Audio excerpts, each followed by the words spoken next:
Yeah, I'm Gene Powers, art director background, now associate creative director, I guess, and then still an art director at heart and part of the team.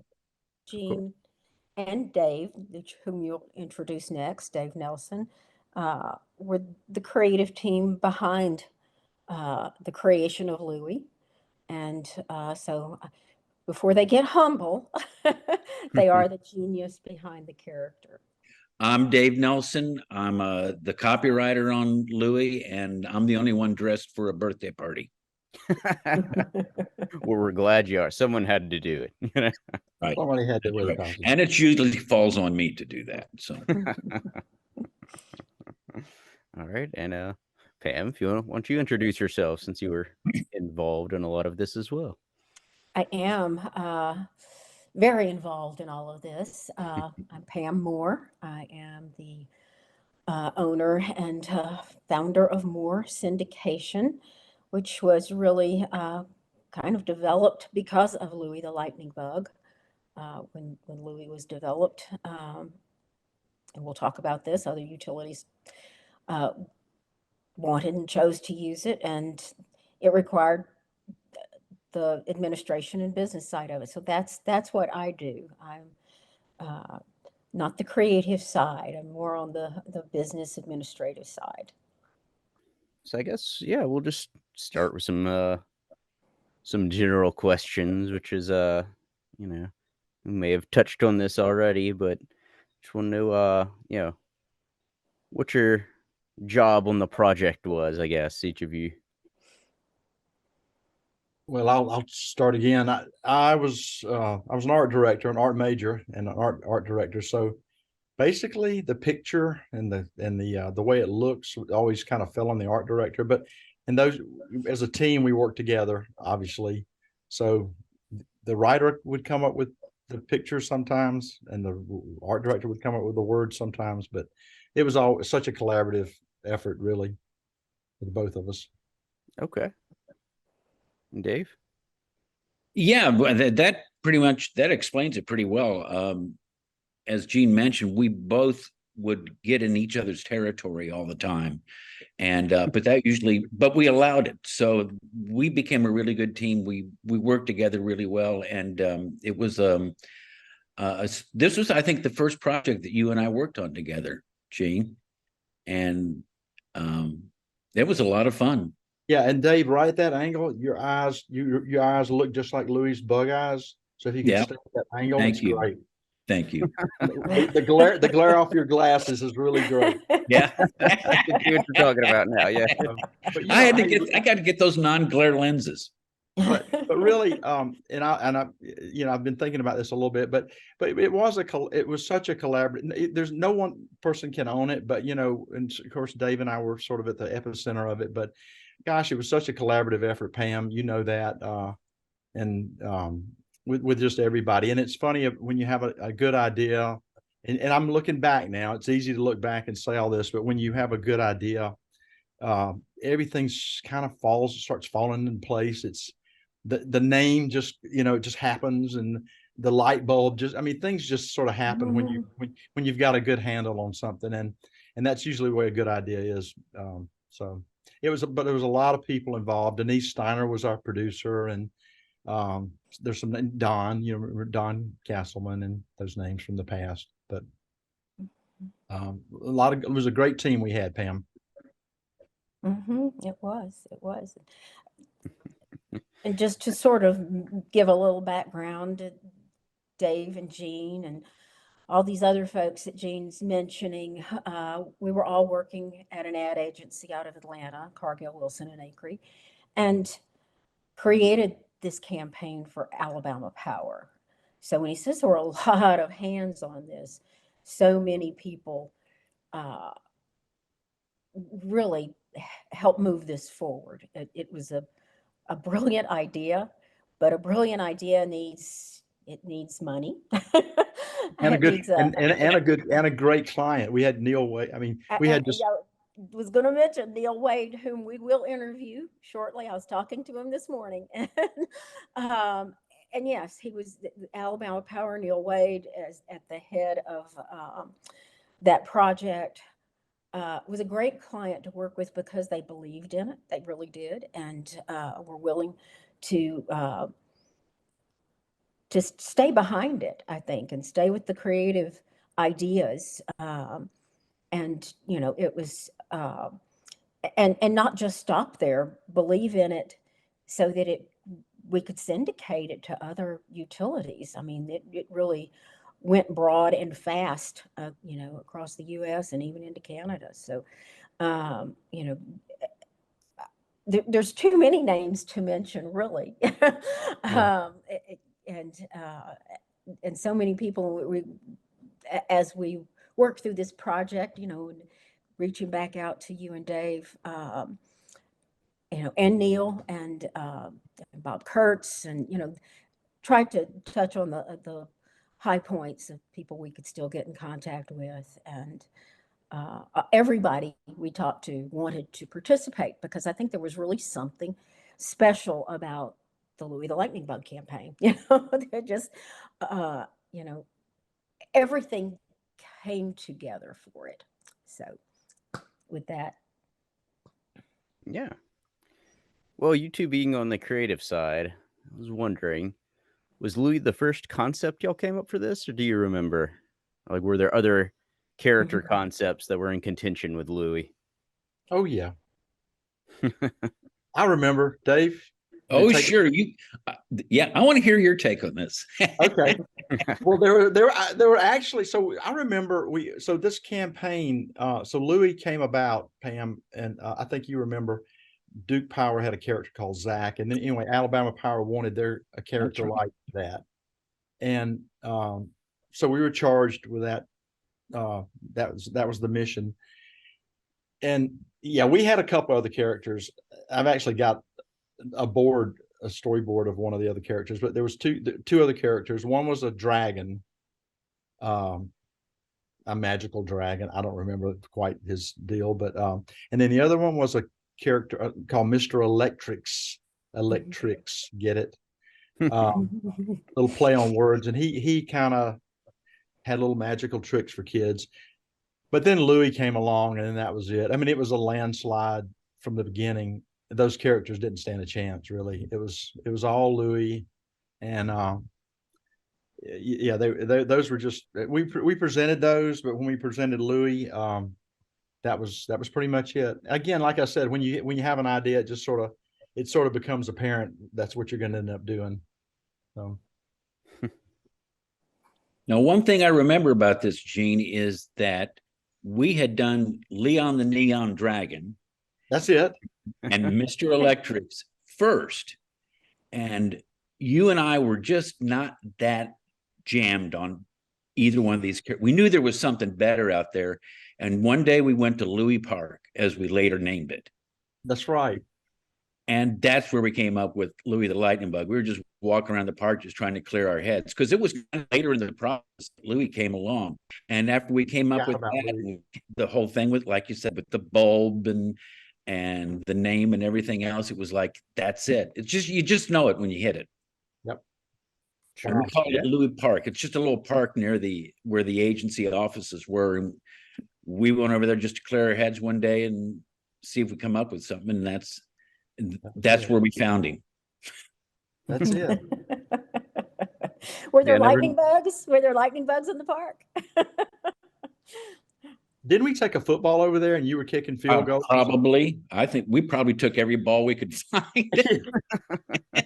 Yeah, that's where it was. I do remember that now. Wow, that's great, Dave. That is, I never knew Louis was named after a park. Let's see. Yeah, I think I still have Mr. Electrics over here somewhere. I don't have Leon the Neon Dragon, but I still have a storyboard with Mr. Electrics. He's pretty I was curious about Leon the Neon Dragon. Yeah. Oh, he's bitter. He's still around. Yeah.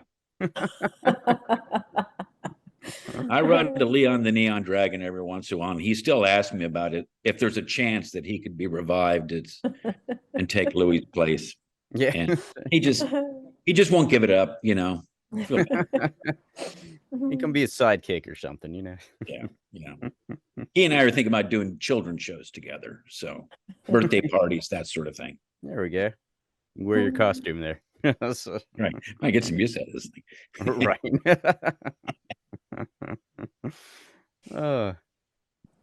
Let's see. I know you're probably involved in the writing as well as just the art for the commercials. I did most of the writing. Okay. Yeah. I was at the agency. The term is a copywriter, Gotcha. and copywriters and art directors, as Gene was, usually worked in teams. And that's Okay. how we came together to work on Louie. Yeah. Okay, gotcha. Was and it the great thing about Dave was I'm talking for you now, Dave. Great thing about Dave was he could play the guitar and he was musical, so it kind of worked. It worked real well for him. A lot of writers are that way, but not a ton of them. But Dave was good musically and a writer. That was good. now, did y'all work with Jack at all? Are we all involved at that step of the process? Okay. Oh, sure. Oh, sure. Just about every time we recorded Jack, we were either in LA or in some later spots, we were in Atlanta with him. Okay. You sort of worked. Jack was sort of Jack, and then you sort of were there. To say we worked with him, I guess is probably an overstatement. But I actually happen to have one of the original storyboards. Ooh. That is cool. Yeah, So tell us is- a little something about it. So you're popping up on the video. I want to get that. Yeah. So this is one of the original boards. This is before Louie was ever even.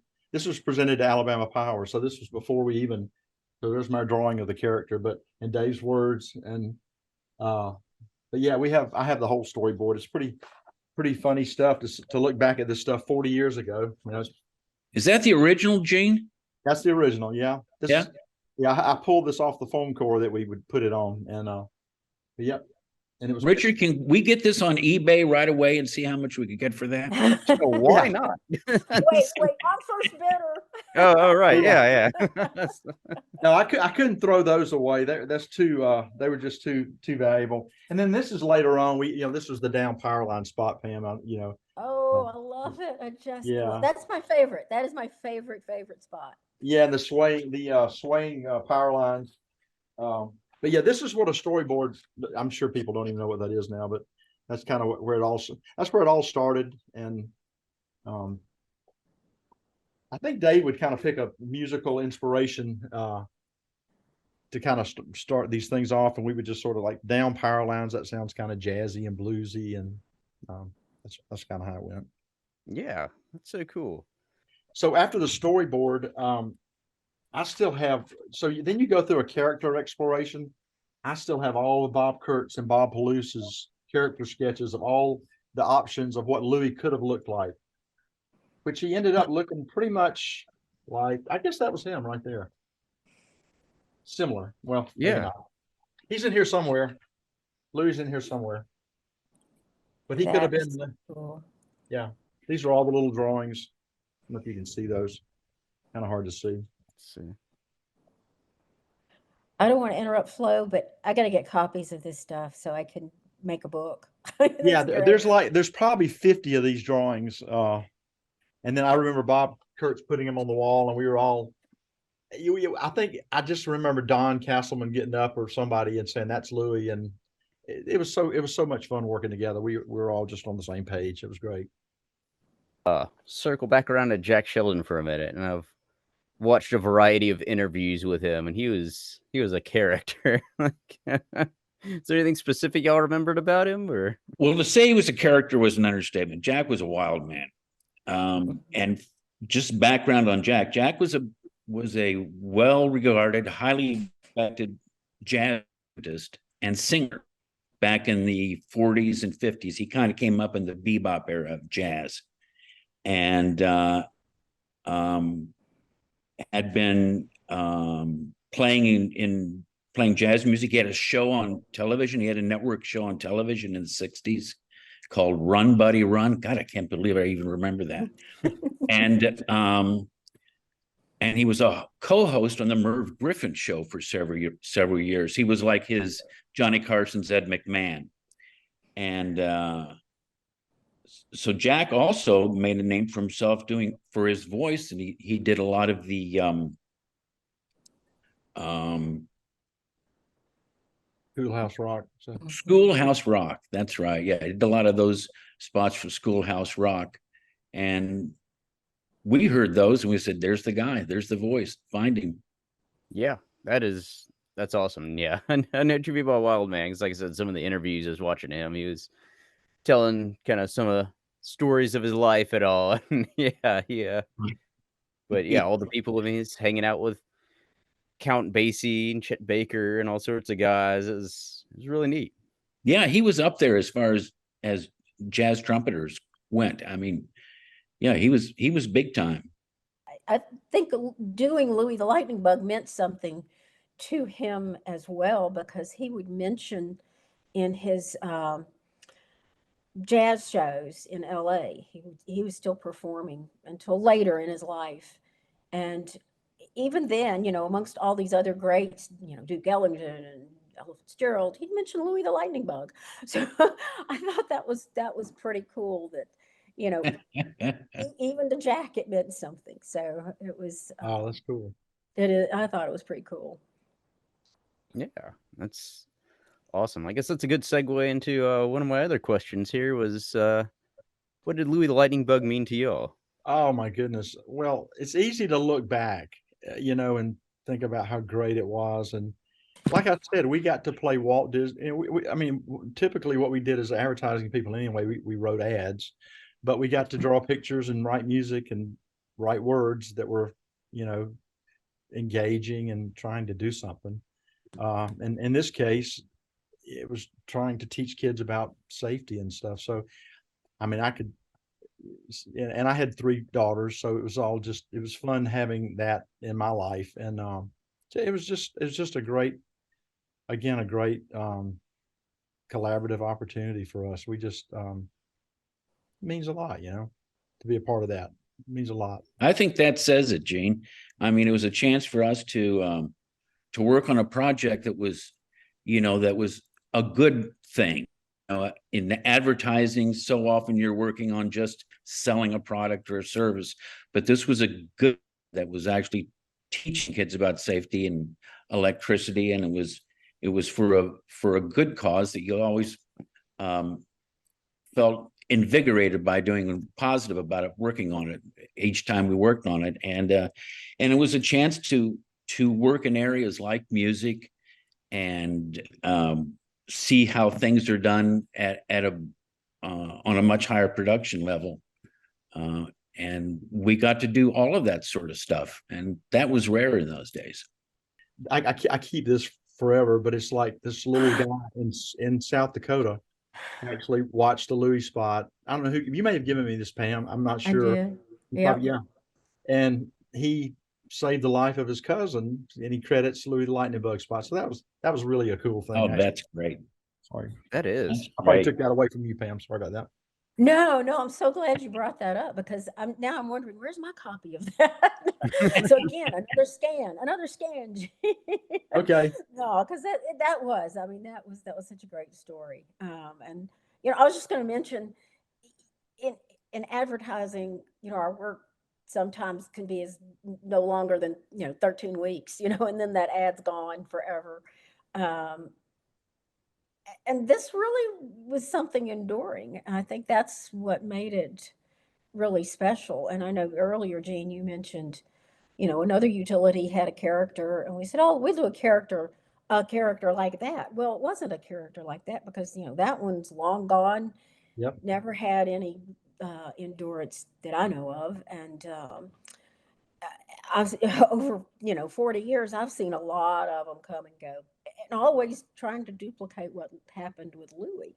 And I think there was just the magic of all those right people coming together on the ad agency side, from the production side, from the talent side, certainly the client side. just really, I think it was kind of a moment of a little bit of magic for us because it has endured all these years, you know? Yeah, we're here talking about it 40 years later. Yeah. That's Yeah, I mean, amazing. the only thing How many Louis, ad campaigns have you worked on that you're doing that? Yeah. yeah, 40 years. I mean, the only thing that changed, we did go through a couple of different bulbs there. We went through the CFLs and the Oh. LEDs and the Everybody's a little man and a facelift and a nip and tuck every now and then. yeah, had to change the bulb out through the years. Oh, yeah. Hated that CFL bulb. Yeah, yeah, yeah. Louis sported it well. Yeah, and really, if all you're changing is the bulb throughout the years, it's pretty good as far as characters go. I mean, even Mickey Mouse has probably gone through more iterations than Louis. And granted, he's been around longer, but Pam, do you have anything else to add, do you think? Or We could go at this for a really long time, I think. I mean, please do. So- But I don't want to take up all Gene and Dave's time. I'm just so grateful that you guys were willing to participate in this, and grateful for what you did 40 years ago, you know, that created this. You know, when you ask impact, for me, it impacted my career. It totally took it in another direction because, you know, when Louis sprang and it didn't stop at one client, somebody had to do the administration on it. And it wasn't anybody's core job. It wasn't agency. It wasn't the client. So, you know, it was kind of like the, you know, the commercial that says, let Mikey do it. Well, Pam, you do it. You know, nobody wanted to, you know, make phone calls and take care of t-shirts and coloring books and, you know, warehousing and purchasing and all of those things that it required, because it was now suddenly it was a business and it had a life of its own. So yeah, it had a huge impact on me. So, and I'm just grateful to so many people who, you know, helped me along the way, and to you guys for being brilliant. So with that, I thank you so much. Thank you.